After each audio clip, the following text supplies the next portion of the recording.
honeys, I'm Liv from Skintuition. I wanted to come on and give a review of a new series on the All Black channel that I really have not seen a lot of reviews on YouTube. So I wanted to add in my little 2 cents so you guys can see exactly what shows are out there with cast of color and delving into the sci-fi genre. I'm talking about the show named Wicked City. So if you are interested in knowing what it is, keep watching.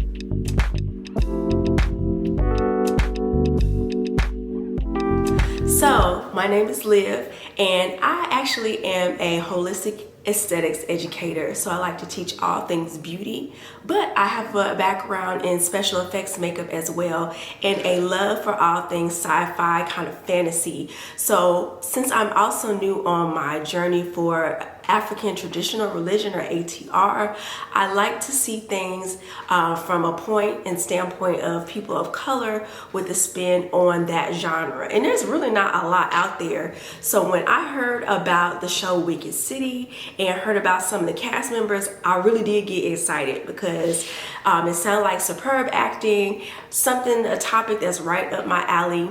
Spirituality, I like to incorporate things like that in holistic ways. So really sandwiching and meshing that all together, and then hearing that there's a show out there with it, I was 10 toes down, ready to dive on in. So before I get into the review of the series, I kind of wanted to give like a little synopsis of what to expect. So this first review is going to be just a little bit longer than what I normally would do for them. I normally just jump on in the episode and we'll go, because this is going to be the intro for the show. I'm actually going to go into some of the background, the premise of the show. Also, we're going to delve into the cast members, and then we'll get into the actual episode. And then again, once we're done with the series, that last episode, I'll kind of do the same thing and give an overall synopsis of the actual series, kind of my opinion and what I hope to expect with the new season. So actually, Wicked City's been out for a while. It's already completed the first season, and it actually just started the second season back October 18th. And then I also read that they got greenlit for a third season. So I'm excited about that, because that means things are going well. So I'm glad that I invested into the series. So diving into the show, I'm going to get into now kind of what the premise is for coming into it. So like I said, I'm new into my ATR journey. So finding spirituality things kind of mixed in is still new for me.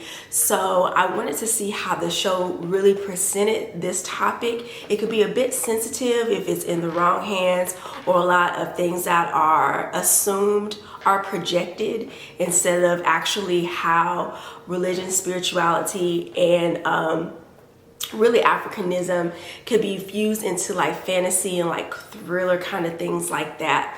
So I was really interested in how that went. So really, Wicked City centers around a coven of 5 witches, very new, and one of them specifically goes and is really on the journey of really finding what her gifts are and kind of what the events that ensue with that journey. So when I found the cast, I was really excited. First of all, Vanessa Bell Calloway was the first name that jumped off the page to me, because she can act in anything. I really love and have followed her career. So when I heard that she was the anchor of the show, I was like excited. So also the rest of the cast is phenomenal.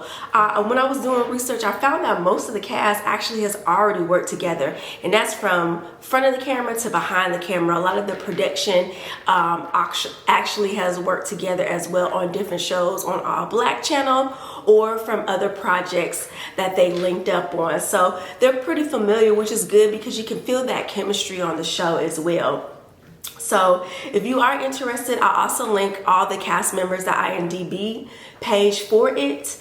But like I said, I've already watched the series. I just wanted to come back and really kind of dissect it episode by episode. But a few standouts for me is one of the coven witches, which is Charisse, played by Chanel Mack. I really like her. I also viewed a few other of her works, and she just has this energy and this, like, I don't know, refinement. It's just something about her that like captivates you. And when she's playing the character in this series, she was the most relatable one to me, because if I was on my fly Coven shit, that's how I would want to be as well. Another actress that I found on the series that I was introduced to is Rhonda Mormon. She's actually a veteran in the game, kind of neck and neck with Vanessa Bell Calloway, if you ask me. The way she comes in, she is definitely the protagonist in the series, but she is theater. So when she acts, she emotes from her bones, my love. So it just, when she comes into the scene or whenever she's on the camera, you are drawn to her because she makes sure that you are feeling what she has to say. So I really enjoyed this cast. So jumping into episode 1, it's kind of set up to where the main character of this series, her name is Camille, is going to visit her mother at her home in the evening, and then there was an accident. You can already tell the way it's set up is supernatural. There's things that are flickering, kind of letting you know that, okay, there's an entity or an energy in here that might not even be human that's kind of affecting what's going on. Once the mother senses the entity, it makes itself present and actually ends up murdering the mother. And then once Camille comes in, she finds her mother, and her last words were giving her an address and telling her to move to Atlanta. Don't do it, girl. But then the episode jumps and Camille has moved to Atlanta. It's a few months later, and she goes to the address where her mother's last request was. Once she arrives there, it's actually a metaphysical store, and she walks in and is greeted by one of the members of the Coven there, which is a character named Jordan. I say Jordan is comparable to like a quirky Issa Rae, if you will. She's got that energy, beautiful, and is very helpful and insightful. And then also she meets the Coven head, which his name is Tabitha, and that's kind of where you get the introduction of, hey, what's going on? I'm new. Here's what we do, blah, blah. So Jordan's gift is to sense entities of power and the degrees of power. So if somebody comes in, she could be like, oh, this is somebody mighty, or she can feel their presence even coming. So that was pretty dope. So Jordan's character actually was able to sense that Camille was coming. So they didn't know each other. They're not familiar with each other, but Jordan senses the power and relays that to Tabitha, the Coven leader.